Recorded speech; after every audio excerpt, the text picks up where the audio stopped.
Hey everyone, welcome back to this week's reading with myself and PD Mac. We are picking up where we left off last week with chapter 13 and 14, so we will just jump right into it. Chapter 13, Gwen. The mages from the great library stood in a line facing Havengard. Gwen glanced at them, then turned her attention to the stone walls that protected the castle. She shifted her stance impatiently as she waited for Kalen to contact his sister. Despite her initial aggravations with the man, he had quickly proven his worth and had become her trusted right hand. She looked over her shoulder. Lyra still hadn't returned. She told Kalen she was going to find food, but that had been a few hours ago. The dragon should have been back by now. Gwen was worried something had happened to her and offered a silent prayer on her behalf, hoping that she hadn't been caught by dragon hunters. Good news, Kalen said as he approached. I hope so, Gwen replied. Corlys says Connell and half his forces will be in position outside of a tunnel that leads into the city. They're waiting for us to draw attention to ourselves. You mean we haven't already? Gwen smirked. Where's the other half of his army? They're heading for the west gate, led by someone named Lorcan. Gwen vaguely remembered him from the meeting in Hedens. Good. Torian will be hard-pressed to defend his castle. What's wrong? Kalen asked. Nothing. You look uneasy. What is it? Lyra still hasn't returned. I'm worried about her. She's a dragon, Kalen scoffed. She can protect herself. You should be worried about us. His words made Gwen realize she was thinking foolishly. He was right. Lyra was fine. Probably. I guess we'll have to attack without her. How many archers do we have? Not enough, Kalen said. 24, maybe. Do you think they can hit anything from here? No. Kalen didn't even hesitate with his answer. Then we need to get closer. How far can your shield stretch? I've never tried covering more than 2 people, he answered, but I like to push boundaries. Try to shield the archers. I'll have Menjing and the others get closer. If the archers can take down some of the soldiers on the wall, we're better off. Once we blast a hole in the wall, it's going to get bloody. I'll do my best. Kalen jogged off to collect the archers. Menjing, Gwen shouted. The tall man looked at her as she strode over to him. We need to get closer to the wall. Is that going to be a problem? That is no problem, Menjing said. How much closer do you want us? Gwen eyed the distance. 100 feet or so. That'll put us within the range of their archers, but ours can't reach them from here. Do not worry for us. We are ready. Menjing told the woman next to him, who passed the word down the line. They began walking together, moving ahead as an organized unit. Gwen waited for Kalen and the others, then marched with them. You should be at the camp to direct your army, Kalen remarked. You shouldn't tell me what to do, Gwen replied. Besides, I'm not a leader. The people we chose are better equipped than I am. Kalen opened his mouth to argue, but Gwen gave him a hard stare and he kept quiet. As soon as the mages were within range, a volley of arrows came hurtling at them. One of the mages raised her arms, and the arrows flashed brightly. The wooden shafts incinerated. The steel tips showered to the ground, their pattering reminding Gwen of a hailstorm. The archers grouped behind the mages, and Kalen motioned to them. They readied their arrows. Our turn, Kalen said. Fire! The return volley was pitiful in comparison, and a third of the arrows didn't make it halfway to the wall. Those that did struck an invisible barrier and simply fell from the sky. Gwen looked at Kalen and shook her head. We can try again, he said. Let's alternate. Magic, then arrows. Gwen whistled. Menjing and the others raised their hands toward the castle. There was a moment of silence, and then a chorus of runes was spoken. The ferocity of the magic made Gwen wince and back up a few steps. Lightning bolts, balls of flame, spikes, glowing orbs of energy, and many other magical bombardments lit up the sky. Gwen held her breath as the barrage struck the wall, except none of the spells landed against the wall. Like the arrows, they hit the unseen barrier and fizzled out. Menjing glanced back at her, his uncertainty evident. Gwen nodded at him, and they fired off their spells a second time. Again, the magical attacks were thwarted by the barrier. Gwen rushed ahead to join Menjing. What is that thing? She asked. Anti-magic, he answered. It's the work of a sorcerer, maybe a wizard. Anti-magic stops arrows, too? It would seem so. Should we retreat? No. We need the focus on us until Connell is ready. Keep attacking, but not all at once. And reserve your strength. The real battle won't start until we're inside. Gwen turned to leave, then paused. Can you tell if the person casting the anti-magic is on the wall? Mila might be able to. She has a rune that gives her far sight. More arrows filled the sky. The mage who dropped the first volley raised her arms and incinerated them again. Menjing summoned the woman he'd mentioned, and she hurried to the front of the line. Can you see the one who shields the castle? Menjing asked her. Mila looked toward the castle and spoke the name of a rune. Her eyes went completely black. A few seconds later, she blinked lazily, and her eyes returned to normal. Yes, the magic flows from a prestige near the middle. He's surrounded by soldiers and 2 mages. We need to get rid of him, Gwen said. Let me talk with... A roar drowned out her words as she whirled around, looking to the sky. Lyra had returned, along with 3 other dragons. 2 were blue, and the third was jet black. They flew overhead and continued toward the castle. The blue dragons opened their mouth, and blasts of lightning flew forth. Lyra breathed fire, and the black dragon spewed a sizzling wave of acid. A cheer rose from among Gwen's camp. Magic arced over the walls, followed by a barrage of arrows. The projectiles bounced harmlessly off the dragons, but a few of the spells struck the blue dragons, and they screeched in anger. Lyra bellowed loudly, and the dragons turned away from the castle and landed at the camp. Gwen looked at Menjing. Continue assaulting the walls, but remember what I said. Reserve your strength. She ran back to the camp, leaving Kaelin with the archers. Lyra was conversing with the other dragons as she approached. You're back, Gwen said, looking at the dragon's chest for signs of wounds. Lyra's scales were flawless. Gwen's eyes widened in surprise. I went to find food and found allies, Lyra said.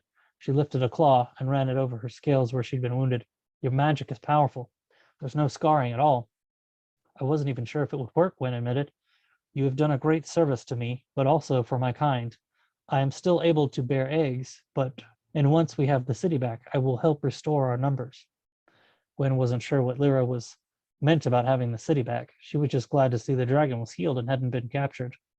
Menjing sends, there's a sorcerer on the walls that's keeping us at bay. We need to make some noise so that Connell can enter the city unnoticed, but we need to find a way to get past that barrier. Lyra looked toward the castle and hummed lowly. The barrier cannot be removed unless the sorcerer breaks the spell or dies. I vote death. As do I, Gwen replied. We can drop a few people on the wall. The rest will be up to them. Won't the barrier keep you from getting close enough? The barrier blocks magic, but not living things. As long as you humans don't mind free-falling a short distance, you'll be fine. Gwen smiled, knowing just the person to lead such a risky endeavor. I'll get a team ready. She returned to where Kaelin was and told him the plan. His face lit up like a child on Yuletide. Please let me go, he begged. The job is yours, Gwen said. Pick a few people to go with you. Once you land, do whatever it takes to get rid of that sorcerer. If you can at least break the spell and make him retreat, that's better than our current predicament. I'll do that and more, Kaelin said confidently. Be ready for my signal. What's the signal? Gwen asked. You'll know when you see it. Gwen wasn't sure she liked that answer, but she decided to trust him.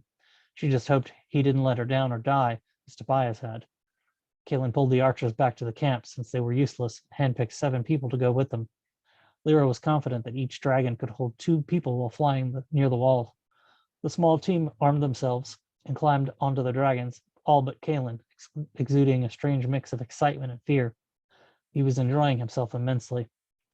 The dragons leaped into the air, their powerful wings pushing them higher and higher. Gwen rejoined Menjing and his group, deciding to add her magic to the diversion. As one mage finished throwing a spell at the wall, the one beside them would go next. He kept a continuous barrage hitting the barrier while also preventing the enemy from shooting any more arrows. Tinchich, Gwen shouted, sending a bolt of lightning from her palm. Shadows passed overhead as Lyra and the other dragon sped toward the walls, diving down sharply at the last moment. Gwen couldn't see much, but she did spot the small forms leaping from the backs of the dragons and landing, thankfully, atop the walls. The mages continued their assault, changing the aim of their attacks toward the lower portion of the wall in case Kaelin was successful. The minutes ticked by, and Gwen tried not to worry. Kaelin was a capable mage and an exceptional fighter from what she'd seen, but his stone skin rune didn't make him invincible. The sorcerer is gone, Mila shouted. Dead? Gwen asked, but Mila shrugged.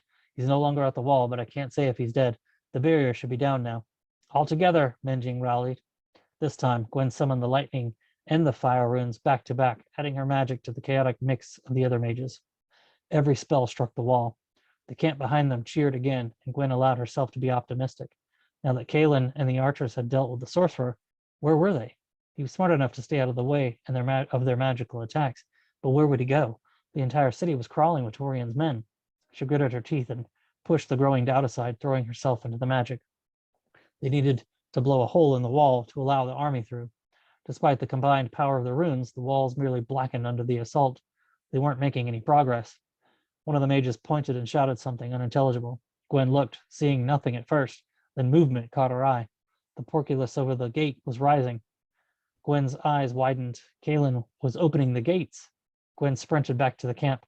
"To arms," she shouted, not sure if that was the correct thing to say. "We march on the city." The army was small and untrained, but they drew their weapons and shouted war cries. They were ready, Gwen knew, ready to deliver vengeance for all the years of tyranny at the hands of Torian and his evil followers. Gwen grabbed a sword and was about to lead the charge when a sound from behind their camp stopped her in her tracks. Her heart felt like it dropped into her stomach. The ground began to tremble, and another sound overtook the first. "What is that?" someone yelled. Another person turned and pointed. "War horns!"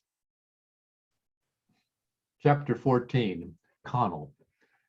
Madeline? Connell cocked an eyebrow in doubt. "I don't believe it. Where is she?" "Gone," Corlett flatly affirmed. "Last anyone saw of her, she was heading to Havengard. I bet if you ask the scouts, they'll tell you the same thing." "Are you sure? She didn't say anything?" "Yes," Corlett sniffed. "She said it was time to get back to where she belonged and then started walking up the road to Havengard. Walking a good pace, I might add." "You didn't try to stop her?" Story asked. I couldn't." "Why not?" He frowned. "Because she's more powerful than I am. Okay, satisfied?" She crossed her arms and glared at him.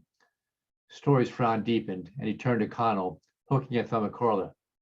"What's her problem?" Still processing Madeline's departure, Connell shook his head. "This doesn't make sense. She destroyed Fearon's army. Why would she do that? Just to make me believe she was on our side?" "It wouldn't surprise me," Story ruefully observed. "Those poor fools. All those years of training, weeks and months spent away from family, only to be used as toys for someone's blind ambition." He turned a hard eye on Connell. "When the time comes, and I pray it comes soon, that Torian comes to you in chains and begs for mercy, remember his crimes. He gave no mercy and deserves none. The same applies to those who willingly chose to serve him. Just like a dead tree can't grow again, they must be ripped out at the roots." Connell shifted a glance at them. "This goes no further. I want no one else to know except Lorcan." "What?" Carla burst. "The woman's a traitor. She had you hoodwinked." "He's right," Story sharply said, pointed finger out here at her. "Now be quiet, woman. You know nothing in military matters. What good would it do to tell soldiers who are about to fight and possibly die that the mage they trusted was the traitor? Is that how you inspire people to follow you? And speaking of you, what makes you think they won't believe the same thing about you?" Corley's eyes popped wide. "But I'm not a traitor." "Oh, so you say," Story coldly replied, then swept a hand at the assembled armies of men and dwarves. "Tell that to them." Corley swallowed and blinked in understanding. "If anyone asks," Connell said, looking directly at Corla, "Madeline's gone on a mission per my orders. No elaboration, just that she's gone because I have her doing something for me. You don't know what, then change the subject. Understood?" "Yes," she sighed in frustration. "That's yes, my lord," Story corrected. Corla glanced away so she wouldn't have to look in his eyes as she said, "Yes, my lord." Story stroked his beard and he mused aloud. "She knows our strength and our position." "And about our dragons," Corley added. "Them too. Our element of surprise is gone." "Not entirely," Connor responded. "Anyone see Drewston and Miner yet?" "Not yet," Corley answered. Connell curled a hand at them. "Come on, let's go find Lorcan and the others." After explaining Madeline's disappearance, Lorcan and Story increased perimeter security in addition to sending out patrols. Drewston and Miner arrived while they were issuing orders. Connell explained the situation. "Madeline's gone and our presence here is compromised.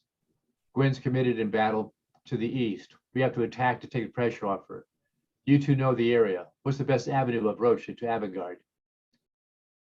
"The fastest way is straight up the main road," Miner replied. "Not exactly what I had in mind," Connell said. "If Torian knows you're here," Miner continued, "what does it matter where you attack from?" It would be nice to have at least one surprise, Connell sighed. You do, Drewston said with a slight smile. We brought some friends with us. Out of the darkness, 5 figures emerged, 3 women and 2 men, all dressed in the garb of huntsmen. Lord Connell, Drewston said, beginning the introduction with the women, this is Dareth, Tesney, and Amsir. These 2 are Ellis and Gowan. As each was introduced, they gave Connell a respectful bow. Dareth was a striking svelte woman with a crisp facial features and long black hair. Tesney was the buxom brunette with a handspan shorter than Dareth. Amsir was the same height as Tesney, with blonde hair tinged with emerald highlights that seemed to shimmer in the night.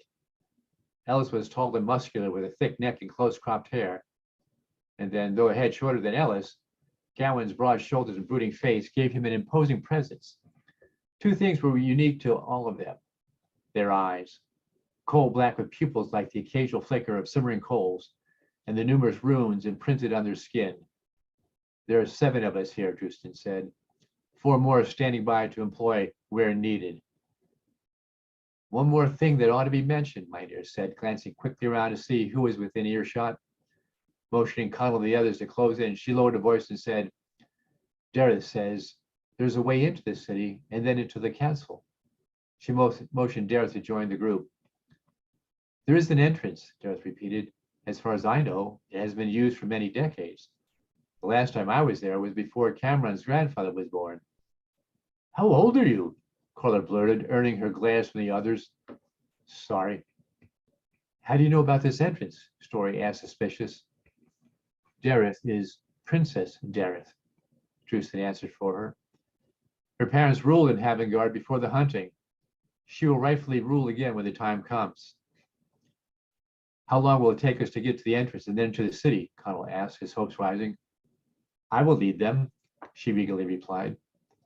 It should not take long, provided your soldiers are strong. It is through the mountains. Sounds like dwarf territory, Story grinned.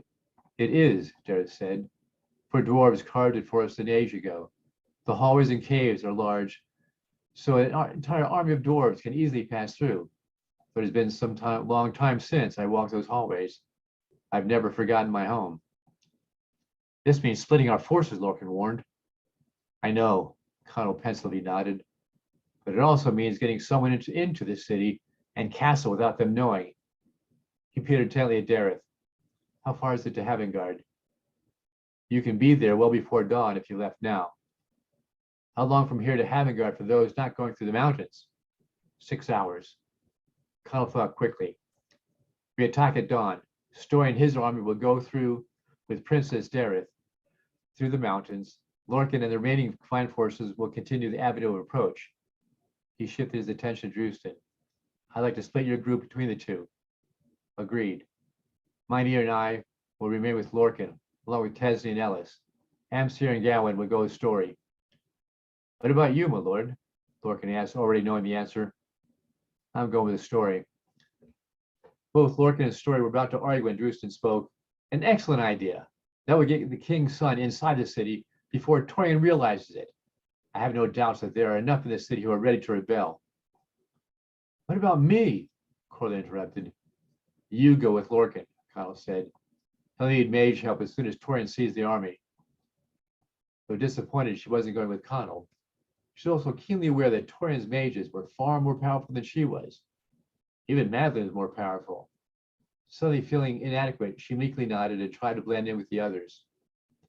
If we leave now, Dareth said, Story and his army will have a few hours to rest before the battle. Connell turned to Lorcan. You know better what to do than whatever counsel I could offer. As soon as the sun's rays hit the rim of the mountains, attack. He stretched out a hand, grasping Lorcan's hand. We'll meet up in the city. Hopefully we'll have the gates open by the time you get there. If not, improvise. Watch yourself, my lord, Lorcan replied with a firm handshake. Once Torian discovers you're inside the city, he won't stop until he finds you. And your sister, Drewston added. Torian is just a man, Connell snarled. He needs to worry that I don't find him first. Turning to Story, he said, Don't worry, I'll stay out of your way. We serve you, my lord, Story nobly answered, hoping Connell would be true to his word. Then we better get going. While Lorcan gave his soldiers an hour's rest, Dareth led Story's dwarven army along the road to the northeast, a road that would eventually connect with the main road out of Havengard that went due north to the human kingdom of Tol Cragmirn. Amsir and Gawain lagged behind towards the end of the dwarven army, scanning the area and occasionally drifting off, then reappearing. Walking beside Dareth, Connell noticed she moved with fluid grace, even at the pace they marched. "Why are you so intent on helping us?" he said without thinking. "There are so few dragons left. It's dangerous." She cast a sharp look at him. "Havengard was my home long before humans took it over. Will you return it to us, or will we have to fight you too?" Startled at the brusqueness, Connell replied, "Hadn't really thought about it. I've been a little busy of late, and to tell the truth, hadn't even thought about what happens after Torian's gone. But I do know threatening me isn't exactly endearing your cause to me. The way I see it, there are 11 of you left. Humans and others eliminated the rest. Seems to me that your threat of continuing the battle only ensures your complete elimination." That caused her to stutter step, but she quickly recovered. They walked in silence for a bit before she spoke, though it seemed an effort to be polite. "You're right, of course. I was wrong to imply any such violence. But it is true that we are at your mercy, hoping that you will do what is right and honorable and restore Havengard to its rightful owners." "So a kingdom within a kingdom," Connell observed. "And what else will you demand? How much of Isentol will you claim belongs to you?" "Now see here," she snapped. "Isentol was ours long before you humans took it over." "And who do you take it from?" Connell shot back. "And are you saying there was no one here when dragons decided, hey, this looks like a good spot. Why don't we build a city here?" "So you admit Havengard is a dragon city?" "I'm not arguing that dragons had dwarves build Havengard. I wouldn't even ask if they were threatened or volunteered. But it does cause me to wonder what treasures dragons had that they didn't have taken from them and someone else to use as payment, if that's what happened." Dareth's nostrils flared. "How dare you impugn? Come down off your high horse, princess," Connell interrupted. "Or did you forget that I am a king's son, and when I gained my throne, a king? My family reigned in Havengard for over 100 years. 100 years, when no one believed dragons still existed. We can talk claims to this city and the kingdom all we want, but the truth is, I have more resources at my disposal than you do." Dareth's mouth clenched, and she stared straight ahead.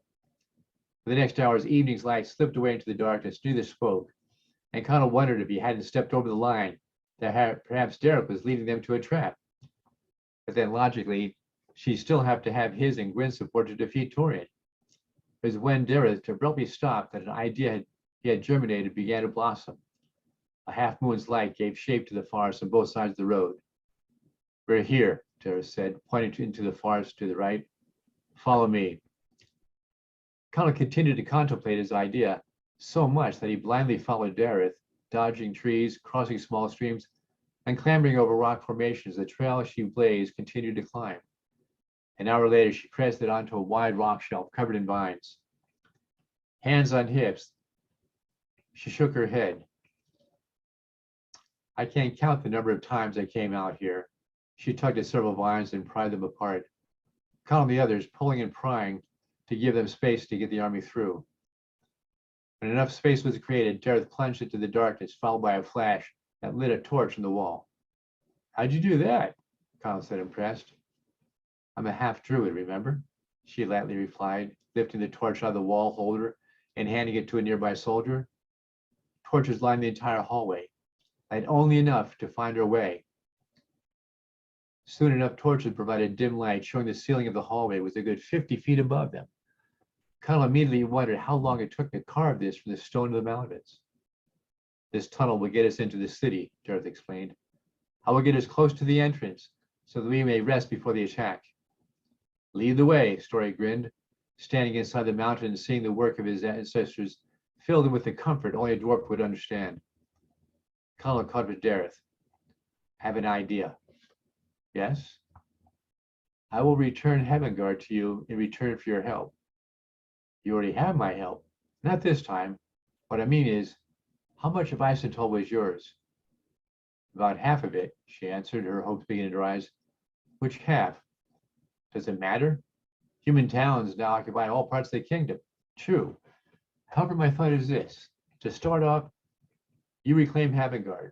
Obviously, you don't have enough dragons to enforce your presence. However, over time that will remedy. But until then, you will need help.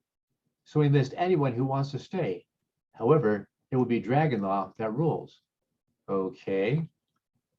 As dragon numbers continue to increase, you expand over a specified area that has been designated as the Dragon Kingdom.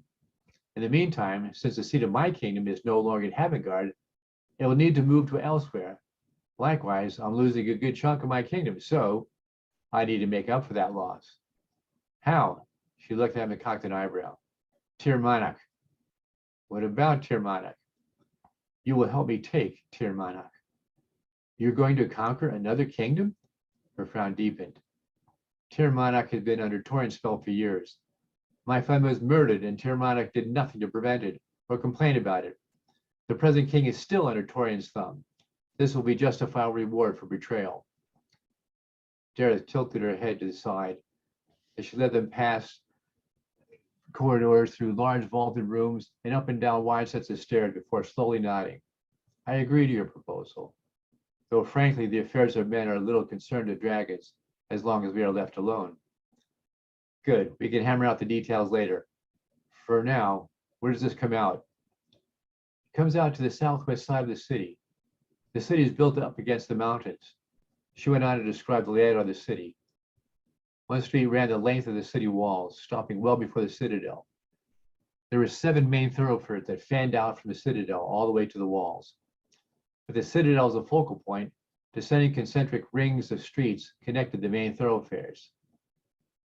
The castle is much like the city, with wide hallways, doors, archways, stairways, and anything else you could imagine for a dragon to move comfortably in the castle. The castle sits higher above the city, and there are many levels within the citadel, arranged in concentric circles with hallways connecting each circle, just like the city streets. The throne room is in the center, a grand affair with a raised dais where the Dragon King used to hold court. It is the throne room your father and your grandfathers used. I do not know how Tauren has it arranged, but it will be hard to catch him unawares because he will see you before you get close. Not for the last time, Connell wished his highwayman days had brought him here. It would have made things a lot easier now. Wonder how Lorcan's doing. When we begin our attack, I will go and find out where Lorcan is. Thank you. To Connell's surprise, Torgoth came running up. Story asked how much farther. We're almost there, Dareth answered, leading up a flight of wide stairs that 30 humans could have walked side by side. True to word, she stopped on a broad platform before a set of grand double doors, almost as high as the cabinet ceiling and not quite as wide as a set of stairs. The city lies on the other side of these doors. We can rest now. A few moments later, Story came up and gave the doors a doubtful look, especially at the door handles well above the reach of any human or dwarf. Who's going to open the doors? Don't worry, she soothed. I'll make sure the doors open when needed. Connell glanced around as the dwarves settled in groups and quietly chatted or stretched out where they were. How do we know what time it is? Story shot him a smug look.